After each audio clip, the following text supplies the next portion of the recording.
ఎటువంటి కంటి సమస్యకైనా 100% ఆయుర్వేద పరిష్కారం సంజీవన్ నేత్రాలయ. ప్రముఖ ప్రొడ్యూసర్ నట్టి కుమార్ గారు ప్రస్తుతం మనతో పాటు లైవ్ కాల్లో అందుబాటులో ఉన్నారు. ఒకసారి ఆయనతో మాట్లాడదాం. ఇప్పుడు ఈ ప్రాబ్లం మొత్తం సాల్వ్ అవ్వాలంటే చిరంజీవి గారు కల్పించుకోవాలి, ఇరుపక్షాలని కూర్చోబెట్టి చర్చలు జరిపి దీనికి ఒక సొల్యూషన్ తీసుకురావాలి అని అంటున్నారు. మీరేమంటారు? 100% చిరంజీవి గారు మీరు కావాలంటే తీసుకొని చిరంజీవి గారు ఇదే మాట చెప్తారు. డైలీ లేబర్ని మనం బాధ పెట్టవద్దు. డైలీ లేబర్కి మనం ఏం పెంచాలో పెంచండి. మనం ఏదైతే రెగ్యులర్గా మనం ఉన్నారో వాళ్ళకి 5% పెంచండి, అది పెంచండి. కానీ కార్మికులు మాట్లాడేటప్పుడు ఈ కార్మిక నాయకులు కానీ మా ఎవరైతే మా ఛాంబర్ నాయకులు కానీ కూర్చొని ఎందుకు కాలయాపన చేసి బంధు దాకా వచ్చింది. మీ స్కిల్ మీ దగ్గర ఉంది, ఎవరితోనే షూటింగ్ చేసుకుంటాము అని అనేటప్పుడు మీరు ఇప్పుడు ఎప్పుడు నిర్ణయం తీసుకోవాలి, ముందే తీసుకోవాలా. ఇది ఈ రోజు కాదు, ఎప్పటి నుంచో జరుగుతుంది కదా. ఈ రోజు 24 కాన్ఫెడరేషన్ ఆఫ్ ఇండియా మనం ఈ రోజు దాకా కూడా బయట వాళ్ళతో షూటింగ్ చేయగలిగామా? ఇది నేను మళ్ళా మీకు చెప్తాను. 89 అండ్ 90, 88 దాంట్లో మనం హైదరాబాదు తల్లి రావాలి అని చెప్పి, మద్రాసీలు రావద్దు లోకల్గా ఇవ్వాలి షూటింగ్ అని చెప్పి ప్రభు మాస్టర్ కానీ, ఆర్ట్స్మెన్ బాబు గారు కానీ, రామ్ గోపాల్ వర్మ గారు కానీ, సో మెనీ మొత్తం పీపుల్స్ అందరూ కూడా ఇక్కడే షూటింగ్ చేయాలి, ఇక్కడే జరగాలి అని చెప్పి మనం కొత్తగా వీళ్ళందరూ అప్పుడు అలవాటు చేసిన వాళ్ళు అండి. ఆ రోజు మొత్తం టోటల్ ఆ యూనియన్లో నేను కూడా ఉన్నాను. ఆ యూనియన్ నేను అప్పుడు నిర్మాత కాదండి, నేను యూనియన్లో ఉన్నాను. ఆ రోజు ఫైట్ ఏం చూసారండి, ఫైట్ మాస్టర్ అప్పారావు గారు కానీ అందరినీ కొత్తగా ఫైట్ మాస్టర్స్ పెంచిన వాళ్ళు వాళ్ళండి. ఈరోజు ఇండస్ట్రీ తీసుకొచ్చిన తర్వాత ఈ ఇండస్ట్రీని ఇప్పుడు మనం తీసుకొచ్చి గొడవ పెట్టడం అనేది కరెక్ట్ కాదు. అంటే నేనేమంటే షూటింగ్ ఆపడం తప్పు, సగం షూటింగ్ ఆపి సగం షూటింగ్ చేయించడం కార్మికులు అన్యాయం చేసినట్టే. మీరు సగం షూటింగ్లు చేస్తూ చిన్న సినిమా నిర్మాతలు మీరు ఇబ్బంది పెట్టినట్టే. అంటే ఒక బలైపోతుంది చిన్న సినిమా నిర్మాత, డైలీ లేబర్ సగటు కార్మికుడు బలైపోతున్నాడు. రెగ్యులర్ గా సినిమా ఉండేవాడికి ఎప్పుడు కూడా వాడు బోల్డ్ ఆస్తుంటుందండి, ఉంటూనే ఉంటుంది. అదేలేండి. ఒక్క విషయం చెప్పండి, ఇప్పుడు ప్రొడ్యూసర్స్ లోను తర్వాత ఇటు ఫెడరేషన్ వాళ్ళలో కూడా రెండు రకాలుగా, రెండు జట్లుగా విడిపోయి, అంటే రెండు వర్గాలుగా విడిపోయి ఏమన్నా ఇష్యూస్ చేస్తున్నారా అండి? కొంతమంది ప్రొడ్యూసర్సే వీళ్ళని రెచ్చగొట్టి కావాలని చెప్పేసి బంధుకు దింపారండి. జరుగుతుంది అదే జరుగుతుంది. అది కూడా నేను చిరంజీవి గారికి ఇవాళ సాయంకాలం రేపు చిరంజీవి గారిని కలిసి కూడా నేను చెప్తానండి. ఎందుకంటే ఇక్కడ చిలిక్ గాలివాన చేసి ఇది ఎలక్షన్స్ స్టంట్ కూడా ఏదో జరుగుతుంది. ఎందుకంటే ఎలక్షన్స్, ఛాంబర్ ఎలక్షన్స్ పెట్టాలి, ఇక్కడ ఫెడరేషన్ కూడా ఏదో ఎలక్షన్స్ ఉన్నాయి వాళ్ళకు కూడా, ఇక్కడ ఆల్రెడీ చిత్రపూర్ కాలనీ ఎలక్షన్స్ ఉన్నాయి. ఇదంతా ఏదో ప్లేయింగ్ ఇది డ్రామా జరిగి ఇది కార్మికులు కూడా అర్థం కావాలి, ఎందుకంటే నేను ఒకటే చెప్తున్నానండి, నేను మాట అబద్ధం అయితే ఏ కార్మికుడు నేను చెప్పానండి. మీరు రోజుకి ఎన్ని రోజులు పనికి వెళ్తున్నారు, అసలు ఎన్ని రోజులు మీకు పని ఇస్తున్నారు? ఇప్పుడు 12 షూటింగ్ల కోసం మిమ్మల్ని బలిపశువులు చేశారా? ఆ 12 మంది షూటింగ్ చేసుకోవచ్చు కానీ మీరు మాత్రం షూటింగ్ చేసుకోకూడదా? అంటే మీకు కష్టమో నష్టమో ఎంతో కొంత తీసుకోను ఆ షూటింగ్లు నడిపించుకోమనండి. మీరు ఏం చెప్పాలి? మీరు షూటింగ్లకు వెళ్ళండి, ఎవరు ఇష్టం వచ్చినట్టు వాళ్ళు చేసుకోండి, మేము అందాక ఒక సెట్ చేసుకుందాకా అని చెప్పాలి. షూటింగ్లు ఆపకూడదు, ఆపితే మొత్తం షూటింగ్స్ ఆపాలా.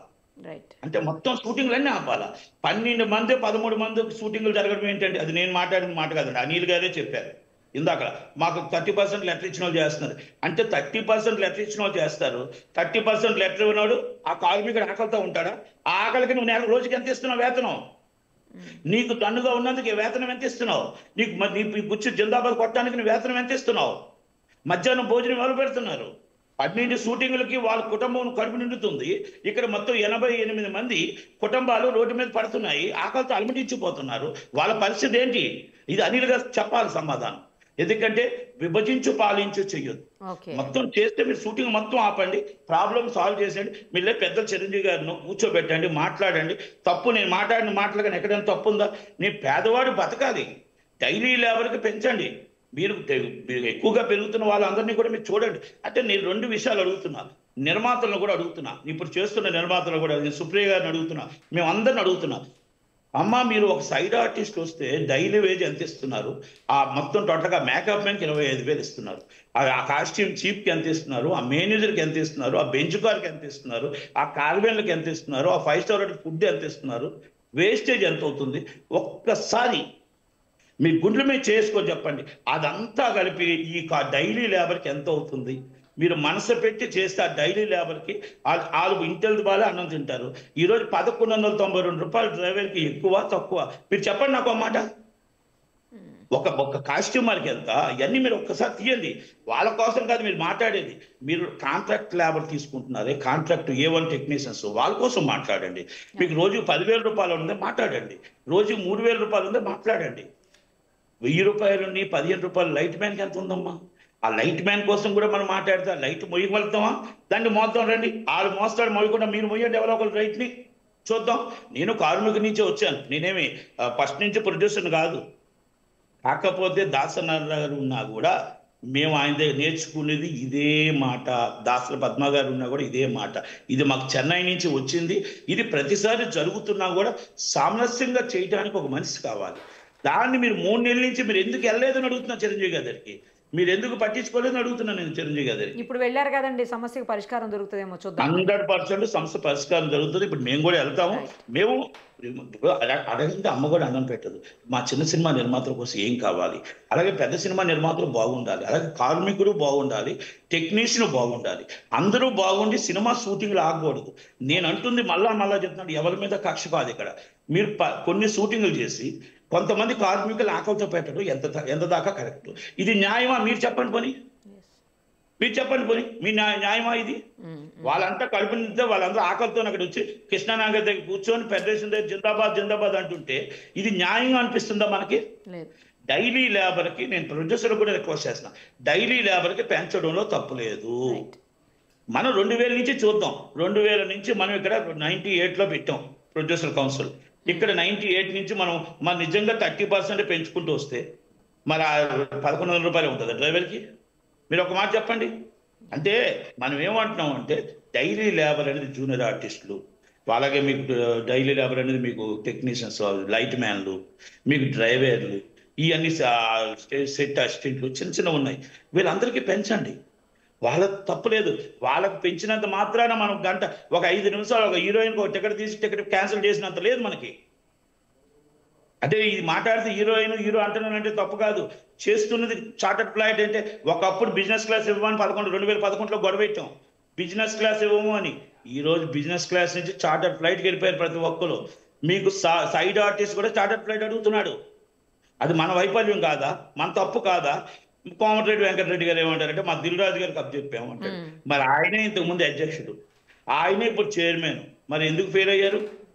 మళ్ళీ ఇంకో మాట అడుగుతున్నా, 2000 సంవత్సరం మేము 2 సంవత్సరాల ముందు వాళ్ళని మేము అందరినీ కలిపి ఛాంబర్లో గెలిపించాం. ఎందుకు గెలిపించామంటే సితారా వంశీ గారిని గెలిపించాం, అలాగే మైత్రి రవి గారిని, దిల్ రాజు గారిని అందరినీ గెలిపించాం. ఎందుకంటే సార్ మేము అప్పుడప్పుడు సినిమాలు తీస్తున్నాం, ఆ కష్టాలు కొన్ని మాకు తెలియవు. మీరు నిజంగా మీరు సినిమాలు తీస్తున్నారు, ఆ బాధ మీకు తెలుసు కాబట్టి మీరు కూడా ఉండాలి, ఛాంబర్కి రండి అని మిమ్మల్ని ఛాంబర్లో గెలిపించాం. కౌన్సిల్లో గెలిపిస్తే 2 సంవత్సరాల నుంచి ఒక్క రోజైనా వచ్చారండి? ఒక్క ఈసీ మీటింగ్ వచ్చారండి? ఈ రోజు మీకు మీ నెత్తి మీదకి వచ్చింది కాబట్టి మీటింగ్కి వచ్చారు. అరవింద్ గారిని కూడా అడుగుతున్నాను మాట, సురేష్ బాబు గారిని అడుగుతున్నాను మాట. మీరు నిజంగా మీరు అందరూ వచ్చి కూర్చుంటే ఈ ప్రాబ్లం వచ్చేదా? మీరు అందరూ కూర్చొని బాధని సాధకని అర్థం చేసుకొని ఉంటే ఈ బాధ వచ్చేదా? ఇది చాలా మందికి తెలియవండి ఇవన్నీ. నేనేమంటానంటే ఒక నిర్మాత తప్పు కాదు, ఒక కార్మికుడి తప్పు కాదు, ఈ నాయకులు చేస్తున్న ఆలస్యత్వం నుంచి ఈ రోజు బంద్ దాకా వచ్చింది. దయచేసి నేను ఒకటి అడుగుతున్నా, ఇవాళ సాయంత్రం లోపల బంద్ రికాల్ చేయండి, బంద్ కాల్ క్లోజ్ చేయండి, చిరంజీవి గారి దగ్గరికి వెళ్ళండి, కూర్చోండి. మీ కష్టం తీర్చేదానికి బాధ్యతగా నేను ఉంటాను అండగా, మేమందరం ఉంటాం. ఎప్పుడు కార్మికులకు పక్షపాతిగానే ఉంటాం. మేము దాసనారాయణ గారి దగ్గర నుంచి కార్మికులకు అండగానే ఉంటాం. వాళ్ళకి తిండి పెట్టడంలో, వాళ్ళకి మేము పెంచడంలో ఎప్పుడు అబ్జెక్షన్ చేయం. అలాగే మా చిన్న సినిమా నిర్మాతలు కూడా కట్టెక్కించుకోవాలా, చిన్న సినిమా బతకాల, కార్మికుడు బతకాల. పెద్ద సినిమా వాళ్ళు కూడా ఒక అర్థం చేసుకొని, పెద్ద మనసుతో అర్థం చేసుకొని, మనం ఇంత చేస్తున్నాం, ఇన్ని 100 కోట్లు అంటున్నాం, వాళ్ళకి ఖర్చు ఎంత అవుతుంది అది ఒక్కసారి ఆలోచించుకోండి. మీ ఇప్పుడు విశ్వప్రసాద్ గారికి ఐడియా లేదు కాబట్టి చెప్తున్నారు. విశ్వప్రసాద్ గారు సాఫ్ట్వేర్ ఉద్యోగాలు వేరు, ఇవన్నీ వేరు. 8 అవర్స్ జాబ్ చేస్తే ఎంత ఉందో తెలుసా అండి? మేము లెక్క పెట్టామండి. 8 అవర్స్ జాబ్ చేస్తే డ్రైవర్కి మేము ఇవ్వాల్సిన 3,400 ఇవ్వాలా? 8 అవర్స్ జాబ్ అంటే 3,400 ఇవ్వాలి మనం. ఇవన్నీ ప్రాబ్లమ్స్ ఉన్నాయండి. అవన్నీ మేము 8 అవర్స్ లేబర్ కమిషనర్ ఇవన్నీ చూసేసామండి. కాకపోతే కొంతమంది దీంట్లో డ్రామా ప్లే చేశారు, దాంట్లో కార్మికులు కూడా ఉచ్చులో పడ్డారు. దయచేసి కార్మికులు కూడా అర్థం చేసుకోండి. నేను మాట్లాడిన మాటలో ఎక్కడైనా తప్పు ఉందా? మీరు మాట్లాడండి. మీరు అందరూ కూడా ఏమంటున్నా, మీకు 100% పని దొరకాల. మీరు 100% షూటింగ్లు నడుస్తుంటే బాగలేదు. 12 షూటింగ్లు జరిగి తక్కువ వాళ్ళంతా రోడ్డు మీద కూర్చొని ఆకలితో అలమటించిపోతుంటే ఈ నాయకులు మేము ఉన్నాం, మేము ఏం సాధించారు మీరు? వాళ్ళ ఆకలితో పెట్టడం సాధించారా? ఈ 3 రోజులు షూటింగ్ అవ్వకపోతే వాళ్ళ కుటుంబానికి డబ్బు ఇచ్చేది ఎవరు? వాళ్ళ పిల్లల ఫీజులు కట్టేది ఎవరు? వాళ్ళ ఆకలి నింపేది ఎవరు? మీరు నింపుతారా? నిర్మాత నింపుతాడా? ఎవ్వరు నింపరు. 30 రోజులు షూటింగ్ జరిగితే మేము షూటింగ్ లేకపోతే 30 రోజులు అలమటించిపోయారు. 30 రోజులు ఒక్క డబ్బులు ఇవ్వలేదు. ఇదే చిరంజీవి గారి కొంచెం బియ్యం అయి మళ్ళీ పంపించారు. ఇదే చిరంజీవి గారు సాయం చేశారు. ఇదే కరోనా టైంలో చిరంజీవి గారు సాయం చేశారు. అప్పుడు సాయం చేసేవాడి దగ్గరికి వెళ్తారు, సాయం చేయలేని వాడి దగ్గరికి వెళ్ళరు కదా. అంటే నేను ఎందుకు చెప్తున్నానంటే, బంధు చేయడం ఎందుకు? వాళ్ళు కష్టపడి పని చేసుకుంటాను అన్నోళ్ళకి మీరు కూర్చోండి పని చేయకండి అని కూర్చోబెట్టడం ఎందుకు? షూటింగ్ చేస్తూ నిరసన వ్యక్తం చేయండి. షూటింగ్ చేస్తూ మీరు చిరంజీవి గారితో కూర్చోండి, షూటింగ్ చేస్తూ మాట్లాడండి, ఛాంబర్లో కూర్చోండి, మీకు లేబర్ కమిషనర్తో కూర్చోండి. మీ కష్టం తగ్గ ఫలితం తీసుకోవాలా? మీతో పాటు మేము వస్తాం, కానీ షూటింగ్ ఆపొద్దు. మీరు షూటింగ్ ఆపడం వల్ల ఆర్టిస్టులు డేట్లు పోతాయి. ఆర్టిస్టులు డేట్లు నిర్మాతలు ఇబ్బంది పడతారు, మీరు ఇబ్బంది పడతారు, అందరు ఇబ్బంది పడతారు. వాళ్ళు 30% లెటర్ ఇచ్చారో ఇవ్వలేదో అది మాకు తెలుసు, మీకు తెలుసు. ఏ లెటర్లు ఇచ్చారో ఏ లెటర్లు ఇవ్వలేదో మీరే చెప్పారు అనిల్ గారు. వాళ్ళు మమ్మల్ని నిర్మాతలు బెదిరిస్తున్నారంటే కార్మికులు ఒకటే చెప్తాడు, ఏమైనా నువ్వు షూటింగ్ రేపు నుంచి రాలేదంటే 4 సంవత్సరాలు అదే చేస్తున్నావు. నేను కంటిన్యూ ప్రొడక్షన్ అంటే మైత్రి, కంటిన్యూ ప్రొడక్షన్ సితారా, కంటిన్యూ ప్రొడక్షన్ విశ్వప్రసాద్, మేమంతా కంటిన్యూ చేస్తున్నాం. నువ్వు రాకపోతే రేపు నిన్ను తీసేస్తామయ్యా, కారు మీద రికాల్ అయిన తర్వాత మేము కొత్త వాళ్ళు పెట్టుకుంటామంటే ఆ పని కోసం ఆలోచించుకుంటాడా? 30% వేతనం కోసం ఆలోచించుకుంటాడా? ఆ కష్టం వస్తే ఆ నిర్మాత ఆ పిల్లల ఫీజుకి ₹1,00,000 ఇస్తున్నాడే, 50,000 ఇస్తున్నాడే, ఆ నిర్మాత రెగ్యులర్గా ఉండి కాపాడుతున్నాడే. కాపాడుతున్న నిర్మాత దేవుడిగా చూస్తాడు ఆ కార్మికుడు. మనం అర్థం చేసుకోవాలి. ఇవన్నీ అదే అంటే డైలీ లేబర్గా అవన్నీ లేవండి. డైలీ లేబర్గా ఏం లేవు పాపం. వాళ్ళు ఏ రోజు ఫుడ్ ఆ రోజు, ఏ రోజు జీతం, ఏ రోజు డబ్బులు ఆ రోజు ఇవ్వాలి, 100% ఇవ్వాలి. అంటే ఇవన్నీ నేను ఒకటేనండి. ఇటు అనిల్ గారు కానీ అలెక్స్ గారు కానీ మీరందరూ అర్థం చేసుకోండి. మీ రాజకీయాల కోసం నేను మాట్లాడట్లే. నేను అదిగా ప్రసన్న గారు, దాము గారు, మరి భరతభూషణ్ గారు మీరందరూ కూడా ఆలోచించండి. నేను కూడా ఛాంబర్లోనే ఉన్నా, నేను కూడా కౌన్సిల్లోనే ఉన్నా. కాకపోతే ఏంటంటే నేను మొగమాట లేకుండా మాట్లాడతా. నాకు అవసరం లేదు, నాకు లాలోచి అవసరం లేదు. కార్మికుడు బతకాలి, చిన్న సినిమా బతకాలి, నిలబడాలి. మీకు ఏదో చెప్తున్నా, మీ చేయి దాటిపోయింది. దయచేసి మీరు ఎవరు ఎంటర్ కాకండి. చిరంజీవి గారికి అప్పచెప్పండి. చిరంజీవి గారు ఇమ్మీడియట్లీ సాల్వ్ చేసే బాధ్యత ఆయన తీసుకుంటాడు, ఆయన చేస్తాడు. ఆయన మీద పూర్తి నమ్మకం మాకుంది. చిన్న సినిమా నిర్మాతలకు ఉంది, కార్మికులకి ఉంది, అందరికి ఉంది. ఇది లేదని ఒకరు చెప్పానండి, చిరంజీవి గారు చెయ్యరు అని నమ్మకం చెప్పానండి ఎవరైనా? నిన్న కాదు, మీరు 2 నెలల క్రితం వెళ్ళాలా. ఇది చెయ్యి దాటుతుంది అన్నప్పుడు వెళ్ళాలా. ఇది షూటింగ్ ఆగుతుంది కదా, ఆక్క ముందు వెళ్ళాలా. ఎల్లుంటే ఈరోజు సొల్యూషన్ వచ్చేది. ఈరోజు ఇప్పుడు ఆయన కూడా మాట్లాడి అన్ని చేసి మీరు ఇమ్మీడియట్గా మీరు కూడా పెద్ద మనసుతో షూటింగ్లు రీకాల్ చేయండి. ముందు అన్ని షూటింగ్లు రేపు నుంచి నడవాలి. నడిచిన తర్వాత మీకు ఏది కావాలో అది చిరంజీవి గారి దగ్గర కూర్చోబెట్టండి, అడగండి. ఏ నిర్మాత చిరంజీవి గారి మాట కాదన్నాడు. కార్మికుడికి కంపల్సరీ పెంచవలసిన బాధ్యత ఉంది. 10% పెంచుతామని రాసినా మనం ఎప్పుడు కూడా 10%, 15% మాత్రమే పెంచుతున్నాం. మీరు గత 22 అగ్రిమెంట్లో 30% పెంచలే. గతంలో మీరు 2018లో చూసుకోండి, 2011లో చూసుకోండి. మనం ఇంత పెంచుకుంటూ వెళ్ళిపోతే మీకు ఎన్ని వేలు వస్తాయి? ఫైట్ మాస్టర్ కష్టం మనం కనబట్టలేదా? డాన్స్ మాస్టర్ కష్టం మనకు కనబట్టలేదా? వీళ్ళందరూ డైలీ వాళ్ళు కదండి, వాళ్ళందరూ వాళ్ళ కష్టాలు మనం తెలియట్లేదా? అంటే నేనేమంటున్నానంటే, మీరు ఒక హీరోయిన్ వస్తే, ఒక హీరో వస్తే, లేకపోతే సైడ్ ఆర్టిస్ట్ వస్తే 100 మంది కార్వేర్లు బెంచ్ కార్లు పెట్టి ఆ డబ్బు వేస్ట్ చేసే బదులు నిజంగా లైట్ మోసే కార్మికుడి మీద ఉదయం నుంచి సాయంత్రం దాకా ఎండలో నించోన్న జూనియర్ ఆర్టిస్ట్ మీద, ఆ మొత్తం టోటల్గా ఆ ప్రొడక్షన్ బాయ్ ఉదయం నుంచి మనకు అన్నం పెట్టే బాయ్ మీద మనకి ఎందుకండి కోపం?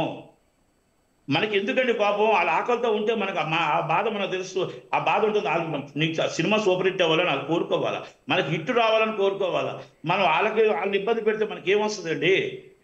అది నేనేమంటున్నానంటే, రిక్వెస్ట్ చేస్తుంది ఏంటంటే, వాళ్ళని కాపాడండి, సినిమా ఇండస్ట్రీని కాపాడండి. సినిమా షూటింగ్లు ఆపడం శ్రేయస్కరం కాదు అనేది నా ఉద్దేశం. రైట్, చాలా పర్ఫెక్ట్గా చెప్పారు. Thank you sir, thank you so much. Suman టీవీలో మీ పర్సనల్ అండ్ బిజినెస్ ప్రమోషన్స్ కోసం కింది నెంబర్కి కాంటాక్ట్ చేయండి.